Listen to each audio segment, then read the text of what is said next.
True Royalty, by Rudyard Kipling. There was never a queen like Balkis. From here to the wide world's end. But Balkis talked to a butterfly, as you would talk to a friend. There was never a king like Solomon, not since the world began. But Solomon talked to a butterfly, as a man would talk to a man.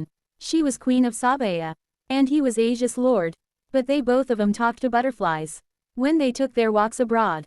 সত্যিকারের রাজকীয়তা, Rudyard Kipling. বিশ্বের সীমান্ত ছুঁয়ে যেখানে শেষ, সেখানে পর্যন্ত খুঁজলেও বালকিসের মতো রানী আর ছিল না কোনো দিন। কিন্তু বালকিস কথা বলতো এক প্রজাপতির সাথে, যেন বন্ধুর মতো করে, আপন সুরে, বিনে কোনো দ্বিধাবিনয়হীন। বিশ্বের জন্মলগ্ন থেকে আজ অবধি সোলাইমানের মতো রাজা আর হয়নি কোনো মানবে। কিন্তু সোলাইমানও কথা বলতেন এক প্রজাপতির সাথে, যেন একজন মানুষ আরেকজন মানুষের সাথে কথা বলে। সে ছিল সেবা দেশের রানী, আর তিনি ছিলেন সমগ্র এশিয়ার মহারাজাধিরাজ। তবু জনেই প্রজাপতির সাথে কথা বলতেন, যখন বাহিরে বেরোতেন হেঁটে, অবসরের সেই শান্তি বান্ধব সাজ।